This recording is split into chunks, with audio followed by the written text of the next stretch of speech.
What is up, everyone? Waffle Dragon 34 here behind the camera today. I had a maintenance stream pretty recently, and I wanted to go over all of the tools that I use for these streams. All of the tools I use are currently stored in this tackle box. I took this idea from Glenn Fricker, who had a whole video explaining why he uses a tackle box and how it's convenient, and I gotta be real, it's pretty convenient. I mean, everything I need is here, minus a couple cleaners that are too big, but that we can discuss in a later video at a time. Anyway, let's get this on. This is a tackle box printer from Amazon for pretty cheap, I think like maybe 30 bucks, got that. And it's broken in two sections. There's the top here, and there's the inside of it, which is all the cool tools and everything. We'll get into that in a little bit. Everything on this top layer here is things I just need off the cuff pretty quickly, and let's get it going. Number one tool I use, this is the Music Nomad screwdriver set. It's got every bit you could need. It's got a whole bunch of wrenches built into it. It's extremely useful. If I need to tighten something, no matter what it is, this will take care of it. It is insanely useful. I actually own two of them. One of them is behind me right now, but this is the one that I keep in my box because it's the little nicer one. Yeah, you cannot beat this. This thing is the best to own. Of course, you could buy normal screwdrivers and stuff, but this has been just insanely useful and worth it. Moving right along. These are all of the Allen wrenches that I need for my headless guitars. Again, I mostly use my Legator G7FX and my Spectre. So this is all of the Allen wrenches needed for that, and the rod I need to adjust the truss rod. So again, super useful to just have on top, needed. This I got with a furniture set. It's a bunch of other little wrenches, and I just kind of have it here just in case I need it. The octopus takes care of most of the things, but in case you need another little one, it's right there. Guitar pick. If I need to test strings or I just need a pick, there's always one here. This is also nice. I could leave them like this, but obviously I moved this box around, so better just have it in the box itself. This is my usual pick, my Dunlop Flow. You can't beat that, man. Another little Allen wrench, that should be in that box. This one is for adjusting knobs on guitars, so if you need to tighten a screw in a knob, that's what you use this for. This one really doesn't need to be in here, but I have it here just for the hell of it. This is an extra input jack that I salvaged from another guitar that I've worked on. It just kind of sits here, in case I ever need it, and then all of the necessary washers and things are also right here. So in case you never need to really quickly throw a jack in, it's right there. I've also got two polishing cloths. These are nice if I just need to take some dust off a guitar or some parts. Nothing else crazy. Underneath that, there's a couple more guitar picks. I just kind of keep them in here. Yeah, same reason, in case you need them real quick. And that's the top section. Again, not much, but it's the things I need quickly when I need them. So now the big moment, opening the box up. Now the nice part of a tackle box setup is that most guitar tools and parts are very small. So the tackle box, you can actually set the amount of space you want, and it all pops open like that. And we'll get into each layer as we go down, but just want to get started at the top here. I've also got these notes. These are what polishing cloths do what, and what string packs to use for which guitars. They're a little outdated, but they're still, you know, pretty useful. Most of them are right. I gotta update a couple of them, though. Anyway, starting at the top here, we've got a couple extra pins and bridges and nuts for acoustic guitars. I don't play a lot of acoustic, but it's always nice to have some extra pieces in case it's needed. Again, the entire point is to have this in the car when you go gigging. So it's just nice to have these ready and on hand. This is the instructions for the shred neck. That's deeper in the box, but you guys will see what that is, or the shred neck. Just kind of instructions. It's really, I don't need it in there, but just nice to have. I carry a bunch of these little wooden toothpicks with me. They serve a couple of different purposes. The main one is that if your strap knob or strap button is loose, you just plug one of these in here, put some wood glue in, re-screw in the screw, and you've got a stable strap button. So always nice to have a couple of these, just kind of lying around. Oh, that happened. So moving along, I don't know how to explain this one. For some reason, 7 years ago, around-ish, I decided to, whenever I changed strings, I would keep all the ball ends. I don't know why I do this. It's become just a habit now, but this is what 7 years of just chained strings look like. So yeah. I don't know why either. And underneath that, I have this here. This is a string action gauge. Again, it was on sale, picked it up, it's useful. and I have the instructions behind it. And these are just nice to have in case you need to just check, or you want to, make sure your intonation is right, your string gauge, or not your intonation, your strings are all done well, and there's no issues with your neck. This is something that's just kind of cool. I got this in Japan as part of a gachapon, which is basically just a capsule machine. It's just a nice little coin purse, and inside of it are the complete collection of Sonic the Hedgehog 25th anniversary guitar picks. I found them. I've been hunting for these for years, and when I was in Japan, I was able to finally find them, and I bought the entire store out. And I own, I think, maybe 4 or 5 sets of these. There was no way I was coming back without, after I found them, there was no way I was coming back without all of them. Underneath that is a used fret polishing cloth. I don't use these much anymore, and you'll see why in a little bit, but I've always got a couple on hand, just in case I need to really quickly polish a fret off. You see this one's pretty heavily used. Next up is a string winder. I've got a couple of these. I think I have 2 in this box, and I've got a couple more just kind of stringed at my house. These are just to really quickly, put them on your headstock and just get that string back real quickly. I use headlesses now, so I don't really need these much anymore, but always nice to have. I've got more picks. I've got a whole slew of just random guitar picks I keep in a tic-tac-box, just in case I'm at a gig and someone needs them. Maybe you got a little thumb pick here. Just extra picks to, give out. If anyone needs an extra pick, they got them. This is also another big tool that I enjoy. This is a knob remover, so you put it underneath the knob, and it's padded, so it won't mess up your guitar's finish, and you can easily get it out if you need it. You can also use this as a little wrench. I don't really do that because I have the octopus, but still kind of nice to have, and relatively inexpensive. Music Nomad has some good stuff. I bought this for my when I was using guitars with headstocks. Just a little thing you can clip on after the nut, and you can store picks in it. I use headlesses now, so it doesn't really have much use, but it holds 2 extra picks in case I need them. And then here's some more Allen wrenches. These are for more truss rods, I believe for the Chapman, the Les Paul, and the Explorer.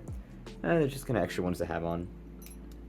I've also got a couple extra strap buttons. I believe these are the original strap buttons from the Explorer, my Thunder Horse. Oh, let me see if I can get that zooming in. There we go. It's just nice something to have. And again, another little Allen wrench for knobs, another screw just to have. Very nice, very useful. Going on to this side, we have the actual string winder I use. This is the Planet Waves one with the built-in string cutter. Very nice winder. Again, I don't need it much anymore since I mostly use headlesses now, but it still finds its way in, and the cutter is insanely useful. You can't beat that. Another extremely useful tool is this here. This is an acoustic peg remover. You kind of get it under there and you pop them off pretty easily.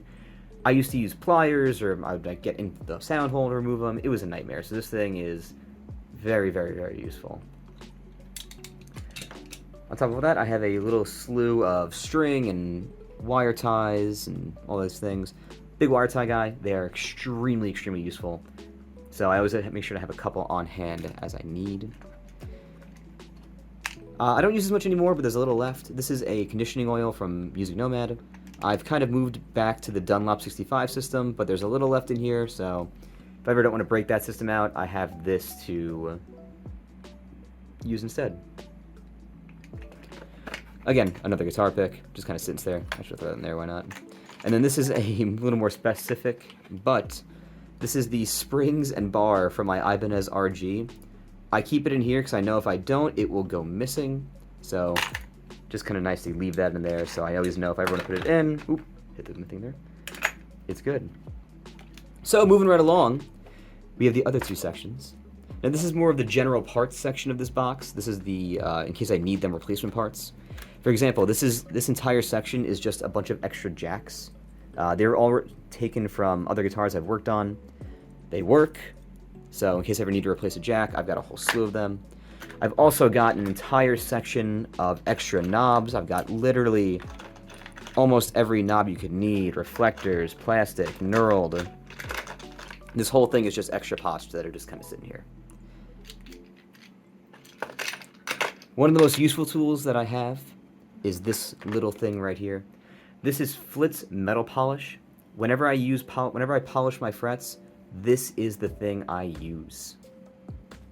Again, you saw I used to have the fret polishing cloth. This is what I use now. My tech turned me onto this, and I've been using it ever since. Basically, if you've seen my maintenance streams, you put a little bit on a paper towel, and you cover the fret using either masking tape or using one of these fret shields I have. I've got a couple different styles, including one that has a grip, which is very useful. I recommend getting this instead. This way you can have it here and have to hold it down awkwardly, and you just get it on.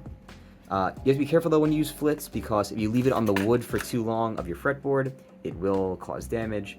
So really make sure you put this on first and then you clean the fretboard. Again, this tube will last me till the day I die. This is my old tube, which is still going. I bought this maybe 4 or 5 years ago, and it is still going strong. It's at the very tail end. Strings! Always good to have a couple extra pairs of strings. I mainly use 7 strings, so I got a pair of 7 strings, both an 8 and a beefy slinky if I need a drop tune to like C standard or something.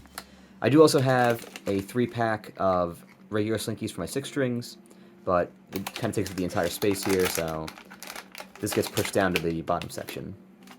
Again, whenever I use one, I go buy another. This way I always have on hand. Underneath the strings is another one of these polishing cloths for the frets. Again, this one's a little used, but I use the flips now, but it's always nice to have in case I need to do something a little faster. And to have total redundancy, I have another string gauge. You can't beat this. It's a little measuring tool and everything else.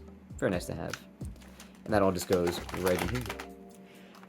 Next up on the train of extra parts, whole bunch of pots. These are push-pulls, 500k ohms, and a little one in case I need it. And yeah, just in case something happens, we need an extra pot, I've got a whole slew of them for every different need. So I could wire it in. One thing I don't have in here is a soldering iron. That is a extremely useful tool for any musician to know how to use and own. I didn't want to put it in here because I already had every other tool, and since this usually doesn't leave the house, it stays with the other tools. I could definitely throw it in here if I need to, but you won't be seeing a soldering iron today. Keeping things going though, we have a whole bunch of extra washers, and an extra capacitor, extra nuts and washers. Basically everything you would need, extra motherboard screws, I don't know why I have that in here, but everything you would need to install the new pots in case something horrific happened. And then in here is an extra Gibson truss rod cover. I found it with the SG I found in the dumpster, which is a great story, I'll tell one day. But it just kind of sits in here. I'll use it one day. I don't know when. Use it for something. Another guitar pick. I've always got them everywhere. Some extra strap buttons, kind of just chilling in case they ever needed. And then a little bit of sandpaper. This is pretty high grits. Let me see if I can get this in frame. I don't think it's going to focus, but there we go. You have to just have a little bit of high grit sandpaper in case you need to sand something down. I haven't used it much, but it's always there just in case. And now onto the big section, right down here. Again, the 3-pack of 6 strings, just nice to have, always good to have on you. I've also got a single pack of acoustic strings. I don't use my acoustic much, but again, this entire toolbox is designed to be need to never, so I got it all in here. I've also got a whole slew of extra like loose strings that I've collected over the years, and a bunch of extra packs of strings. These are empty. This just helps me know, if someone says they use power slinkies, I don't need to Google it. I can just check the extra bag I have here. So it's always good to have. These are again just extra strings I've gotten from years of playing guitar. I've got some extra paper towel. Always useful to have. Paper towel is king, and you can't beat it. Always good to have on you. Measuring tape. I don't think I need to explain how useful measuring tape is at times. I got a couple extra fret shields. These are for smaller frets than the ones I typically use, so don't use them much, but if I ever need them, they're here. Now this is interesting.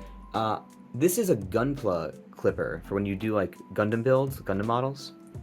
The reason it's in here is because I found that this thing is amazing at cutting the ends of strings after changing strings. It is impressive how good it is. So this is how I remove the extra strings now, and it works super well. Gets you right to the end, basically. Alright, this is the trem block or shred neck, one of those two things. If you own a floating bridge guitar, I recommend you get one of these things. This fits right underneath a Floyd Rose, or if you have another style, you could use this, like my Edge 3. I need to use this instead. And it holds the bridge perfectly in place. This thing is fantastic. If I used more floating bridges, I'd be using this every goddamn day. Now, this one's going to turn some heads. This is an old toothbrush, that I soaked in lemon oil. And typically what I'll do is I'll clean it off before I do a string change. And I'll use it if the frets are especially dirty to get in between the fret metal and the fretwood. This thing hasn't been used in a little bit, but it's seen its war. I should probably replace it soon, but it's got probably another 1 or 2 cleanings in it. Then I've got a whole bunch of cloth. These are a bunch of different polishing cloths, different uses that again are listed on the notes in the front. And a little bit of masking tape, little thin masking tape, in case you ever need to mark something off. You got a little bit there. I've also got a little bit of wire. I think they just kind of found its way in when I was doing some some rewirings. But it's always good to have a little bit of extra wire just in case. This is an old pick case I made in a leather working class. I used to carry around picks like this, but my wallet now has its own dedicated pick section, so I don't need to do that anymore. This also is another sort of I don't know why it's still in here. It's a guitar humidifier that was gifted to me many years ago. I've never used it. It definitely does not work anymore, but it just kind of sits at the bottom and looks cool. And finally, even though I don't have a working bass at the moment, I do own a set of bass strings. Again, you never know who's going to need them. You never know when you're going to need them. So those kind of just sit at the bottom there. And everyone, that is basically it. So at the end of the day, I'm able to fit all of these tools, all of these materials inside this tackle box. So if it ever does need to come with me to a gig or a show, I've got every tool I need, minus a soldering iron, but we can take care of that later. And it's all nice in there, so extra parts, extra everything. You can't beat it. Highly recommend if you're a guitarist or a musician with a lot of tools and parts, grab yourself one of these and set it up. Anyway, everyone, I want to thank you guys so much for being here, watching the video. It's been a longer one, and if you stayed to the end, I really appreciate you watching it all the way through. If you enjoy what you see, make sure you follow the Twitch channel, twitch.tv/WaffleDragon34. I'm live 3 days a week. You can come to ask me at the box on that stream, ask me how I maintain my guitars, all the cool stuff. I'm always willing to talk to all y'all. Anyway, everyone, again, if you have any more questions, feel free to put it in the comments as well, if you're a YouTube person. And I will see you all in the next video. Have a great night, have a great day, and or the next stream. I'll see you at some point. Anyway, have a good night. Peace out, everyone.